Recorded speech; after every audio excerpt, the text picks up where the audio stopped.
hapa kuna maswali mawili ya msingi. Je, vita kati ya Iran na Marekani inaweza kusababisha kuwa vita ya tatu ya dunia? Lakini swali lingine, je, Trump anazungumza na nani Iran? Baada ya kuuawa kwa kiongozi wa juu kabisa wa Iran, Ayatollah Ali Khamenei, mwisho mwa Februari, vita kati ya Israel na Marekani dhidi ya Iran vimeingia katika hatua nyingine kabisa kwa zaidi ya wiki tatu sasa. Mashambulizi yameendelea. Na si Iran pekee imeathirika na vita hii. Miundombinu imeharibika vibaya sana. Huku Rais Donald Trump wa Marekani anasema mazungumzo ya amani yanaendelea kati ya Marekani na Iran, na hapo ndipo kitendawili kinapoanza.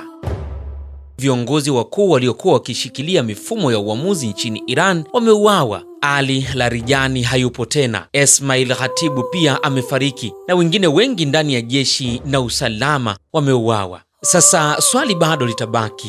Nani sasa anazungumza kwa niaba ya Iran? Kwa sababu viongozi wote waliokuwa wanafanya uamuzi wa juu kama huu walishafariki. Kwa sasa nchini Iran madaraka yako mikononi mwa Mojtaba Khamenei, mtoto wa hayati Ayatollah Khamenei ambaye aliuawa kwenye shambulio huko nchini Iran, lakini hajawahi kabisa kujitokeza hadharani, huku kukiwa na dukuduku kwamba alijeruhiwa katika shambulio lililomuua baba yake, mke wake pamoja na watoto. Lakini ukweli ni huu, nchini Iran rais si mwenye maamuzi ya mwisho. Nguvu halisi iko kwa kiongozi mkuu na taasisi za kijeshi kama walinzi wa mapinduzi, yani Islamic Revolutionary Guard Corps IRGC, ambapo hili ni jeshi la walinzi wa mapinduzi ya Kiislamu IRGC na kikosi kikuu cha kijeshi ambacho kina matawi mengi ndani ya Iran, kwenye jeshi la ardhi, jeshi la anga, jeshi la majini na kikosi cha Quds pamoja na Basij.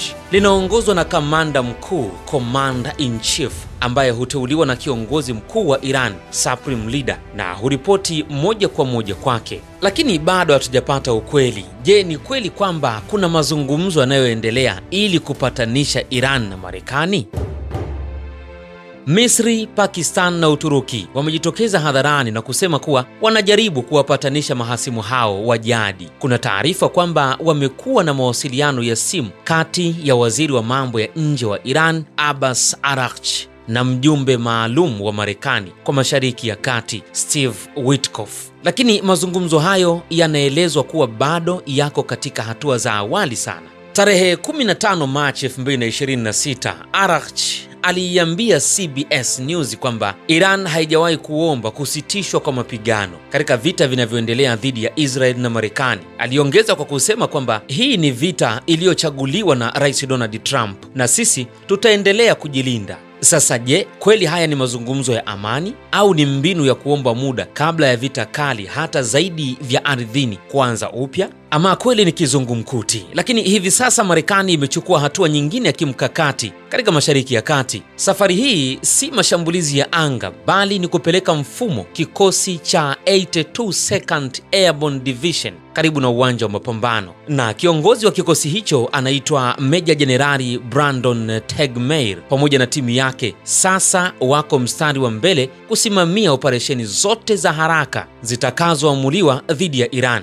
na hapa ndipo mambo yanapokuwa mazito zaidi. Kikosi cha 82nd Airborne si jeshi la kawaida, ni kikosi chenye uwezo wa kuingilia vita ndani ya masaa 18 tu. Ndani ya kikosi hiki kuna takriban askari 3,000 ambao wako tayari kupelekwa popote pale duniani kwa muda mfupi sana, ambapo kazi yao kubwa ni kuingilia kwa nguvu katika eneo la vita kwa kutumia parachuti, iwe ni mchana au iwe ni usiku. Wanaingia na kudhibiti maeneo muhimu, mfano viwanja vya ndege, na kisha kufungua njia kwa vikosi vikubwa zaidi kuingia katika maeneo husika. Sasa katika mvutano kama huu wa Iran, kikosi hiki kinaweza kutumika kuteka viwanja vya ndege ili kuruhusu ndege za kijeshi kama C-130 na C-17 kuanza kuingiza silaha na askari zaidi katika uwanja wa vita. Lakini pia kikosi hiki kinaingia kulinda miundombinu muhimu kama bandari na vituo vya mafuta. Na muhimu zaidi, kuna eneo moja linatajwa sana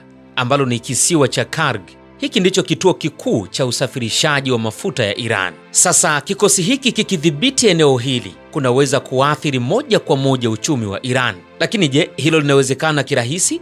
Jibu ni hapana. Ingawa kikosi cha 82nd Airborne kina kasi na uwezo wa kuingia kwa ghafla, lakini pia ni kikosi cha wapiganaji wenye silaha nyepesi. Hawana uwezo wa kujilinda dhidi ya mashambulizi ya silaha nzito katika muktadha huu kutoka kwa majeshi ya Iran. Na ndiyo sababu Marekani haitegemei kikosi hiki pekee. Kuna msaada kutoka kwa 31 ST Marine Expeditionary Unit. Kwa Marekani, hiki ndicho kikosi kamili chenye askari, ndege na vifaa vya kijeshi vinavyoweza kufanya mashambulizi kutoka baharini, angani na hata nchi kavu. Katika mazungumzo ya hivi karibuni, Rais wa Marekani Donald Trump alisema kwenye mazungumzo yake na Iran walimuomba yeye awe kiongozi mkuu wa taifa hilo, lakini yeye alikataa.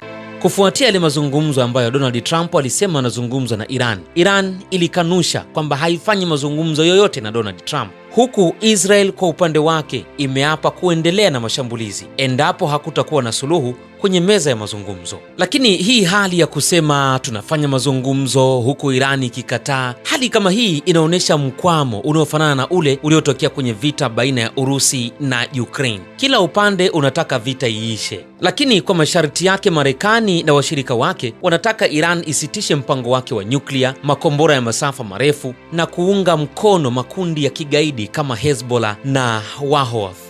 Lakini ukiitazama vizuri, Iran inachokitaka hivi sasa ni kuondolewa vikwazo, kulipwa fidia kutokana na uharibifu wa vita na kutambuliwa kama nguvu kuu ya eneo, hasa katika mlango wa Hormuz ambao unatumika kupitisha mafuta kwa kiwango kikubwa sana, huku tatizo kubwa likiwa ni kutokuaminiana.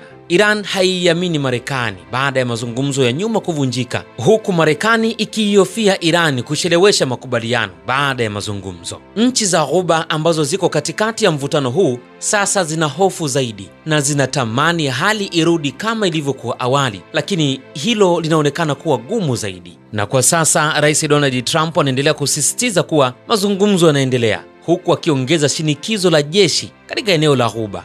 Sasa swali kubwa linabaki, hii ni njia ya kuelekea amani au maandalizi ya vita ndefu zaidi?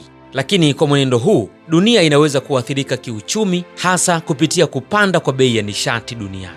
Lakini je, vita hii inaweza kusababisha vita ya tatu ya dunia? Kwa sababu vita zote, ya kwanza na ya pili ya dunia, zilianza kwa chokochoko ndogo ndogo tu kama hivi.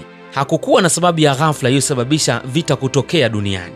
Ni ndogo ndogo tu kama hivi, mwisho wa siku unakuta bomu linalipuka nyumbani kwako bila kuwa na mategemeo. Makala inayofuata tuangazie sasa, je, kuna uwezekano mgogoro huu ukasababisha vita ya tatu ya dunia? Mimi ni Adili Constantino, subscribe hapo ili tuende sawa.